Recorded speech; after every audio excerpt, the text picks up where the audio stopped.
bergabung kembali dalam program Cahaya Iman, pemirsa, dimanapun Anda berada tentunya. Sebelumnya sempat disinggung oleh Pak Ustadz, saat ini kita akan melanjutkan pembahasan, dan ini cukup sesuatu yang menyeramkan dari diksi katanya saja, tentang ancaman dari Allah bagi orang-orang yang gagal dalam melakukan ibadah, atau tidak termasuk kepada golongan ahli ibadah. Nah, ketika kita diancam oleh sesama manusia saja, kadang kita merasa takut dan mencari perlindungan. Nah, bagaimana caranya? Bagaimana kasusnya jika ternyata kita mendapatkan ancaman dari Allah karena tidak ahli dalam beribadah? Berikutnya langsung Pak disampaikan. Ya baik, terima kasih. Alhamdulillah. Ini merinding juga ya kalau mendengar ada ancaman dari Allah bagi siapa saja yang meninggalkan ibadah. Maka sudah wanti-wanti Allah Subhanahu wa taala melalui rasulnya ya. Wala tagbal andikri, janganlah lupa mengingat kepada Allah untuk dapat sampai melupakan, apalagi yang berkaitan dengan madah langsung berhadapan dengan Allah ya, ibadah berhadapan dengan Allah ataupun guer mahdohnya yang hablum minallahnya dilaksanakan. Tapi kalau guer mahdoh hablum minannasnya enggak, itu kan akan pincang juga kan. Iya.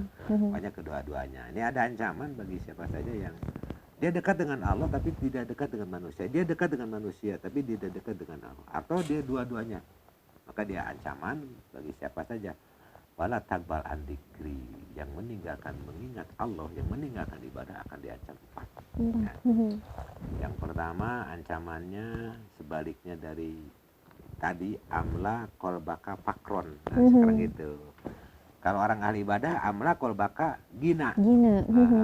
Artinya hatinya itu kaya, ya, tidak ada rasa hal-hal yang negatif, selalu bersikap positif, husnudon.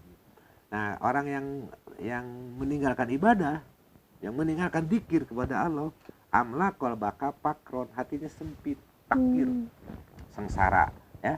Nah, ini sengsara, ya, itulah barangkali ketika dia, kalau kita mempunyai hati kita sirik, ya, sengsara dalam arti sirik, otelan, geruhan, ya, cegekan kalau istilah Sunda kan, ya, selalu gibah ngomongin orang, ada orang lain bahagia kita ikut ngiri, itu orang bukan ahli ibadah, yang selalu meninggalkan ibadah, ya.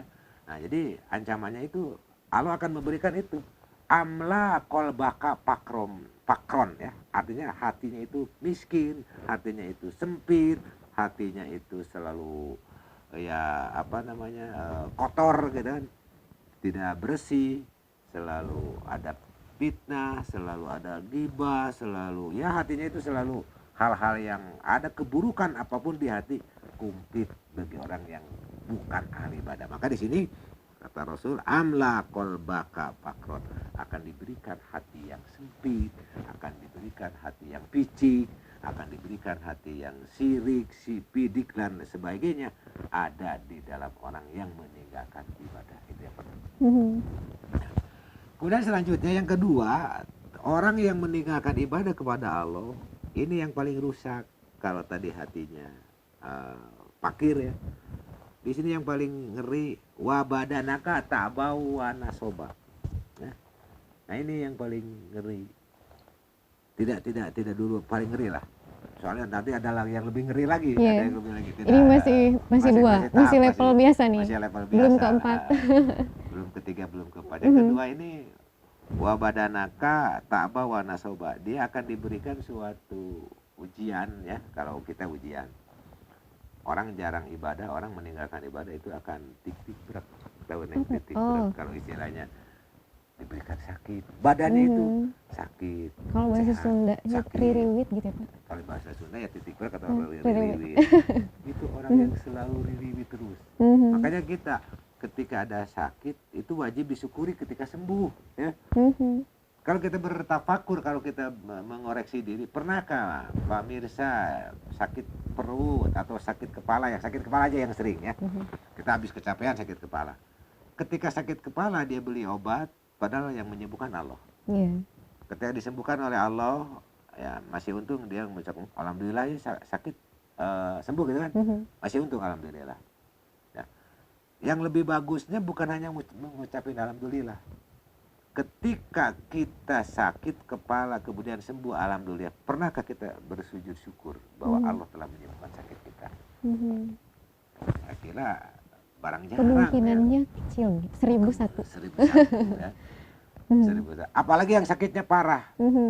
Coba, ketika sakit parah, pernahkah orang yang sakit parah ketika sembuh dari sakitnya di rumah sakit berapa hari tidak dirawat, udah beres, sembuh, ya? Pernahkah langsung dia sujud syukur, nangis-nangis, ya Allah, alhamdulillah saya sembuh? Enggak.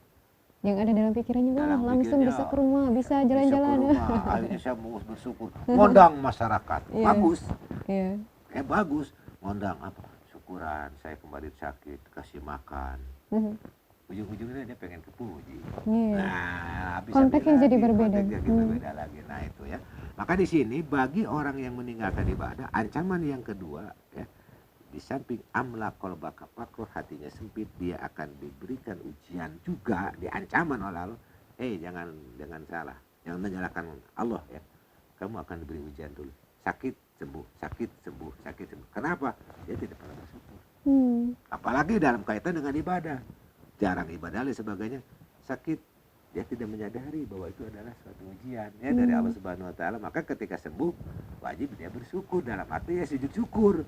Ini mah kalau kita dapat uang 100 juta, wah kok itu kan lihat-lihat di acara-acara maaf ya, ketika dapat ini ya dia sujud syukur. Ketika dapat uang, antara dia uang kaget, uang apa gitu kan, ada apa saja dia sujud syukur. Tapi pernahkah dia sujud syukur ketika dapat rezeki yang kecil-kecil aja misalnya? Kenikmatan sehat. Kenikmatan sehatnya bisa ketika kita sembuh dari itu aja, dari sakit kepala. Pernahkah kita sujud syukur? Enggak. Atau ketika kita mendapatkan uang dari hasil usaha, pernahkah sujud syukur? Enggak pernah. Enggak pernah, langsung habisin uangnya. Langsung habisin. Maka masih untung dia bicara alhamdulillah ya rabbil alamin, saya terima rezekinya segini juga enggak apa-apa. Tapi aturan harus sujud syukur, karena sujud syukur itu merupakan penghambaan kita ya kepada Allah. Sorful abdi jami'aman amallah, itu tanda kan syukur itu kodenya begitu. Sorful abdi jami'aman amallah bi minasami wal basuri wal, kita mempunyai telinga, mempunyai hidung, mempunyai penglihatan, mempunyai wujud badan. Itu ketika kita bersyukur, sujud di hadapan, bersimpuh di hadapannya, begitu kan? Nah itu kan sholat pun itu tanda perwujudan kita harus bersyukur. Ya bukan hanya sholat saja kita harus bersyukur, justru praktek amaliyahnya ibadah itu, orang yang ahli ibadah itu selalu bersyukur, mewujudkan bahwa kita adalah ahli ibadah. Baik, 2 poin yang baru saja dibahas. Kemudian ada 2 lagi berikutnya yang akan disampaikan berkaitan dengan ancaman bagi orang yang tidak berhasil dalam ibadahnya atau bukan ahli ibadah.